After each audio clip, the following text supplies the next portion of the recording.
আপনাদের কেউ কেউ যখন হারাম সম্পর্কে জড়ান, নিশ্চিত বলছি না, আপনাদেরকে অভিযুক্ত করছি না, কোনো মানুষ, আপনারা না, কোনো মানুষ যাদেরকে আপনারা চিনেন, তারা হয়তো অনৈতিক সম্পর্কে জড়িত, আর আপনি তা থেকে বের হতে চাচ্ছেন।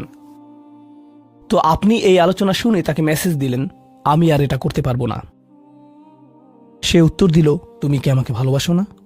তুমি এখন আমাকে ঘৃণা করো? তুমি কি মনে করো যে আমি তোমার জাহান্নামে যাবার কারণ? আমি কি এতটাই খারাপ? এখন আপনি বলছেন, না তুমি অতটা খারাপ না, না আমি তোমাকে ভালোবাসি, তুমি মোটেই খারাপ না, তুমি অনেক ভালো। ঠিক আছে, যদি আমার সাথে সম্পর্ক সমাপ্ত করতে চাও, আজকে রাতে আমার সাথে দেখা করো, আর আমার মুখের সামনে এটা শেষ করো। না, এটা আমি করতে পারবো না। ঠিক আছে, তুমি আমাকে ঘৃণাই করো, আচ্ছা ঠিক আছে, আমি আসছি। এটা আবার শুরু হয়ে গেল, আর এরপর আপনি আবারও তওবা করতে চান। দেখতে পাচ্ছেন, এটা শুধুমাত্র আপনি না, আপনি হয়তো আবেগগতভাবে কোনো কিছুতে জড়িয়ে যেতে পারেন, আর এখন আপনি আবেগগতভাবে ব্ল্যাকমেইলের শিকার হচ্ছেন।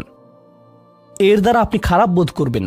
আপনাকে এর বিরুদ্ধে যুদ্ধ করতে হবে, আপনাকে এটা অবদমন করতে হবে, আর আপনাকে উপলব্ধি করতে হবে যে আপনি হয়তো কাউকে হতাশ করছেন, কিন্তু আল্লাহকে সন্তুষ্ট করছেন।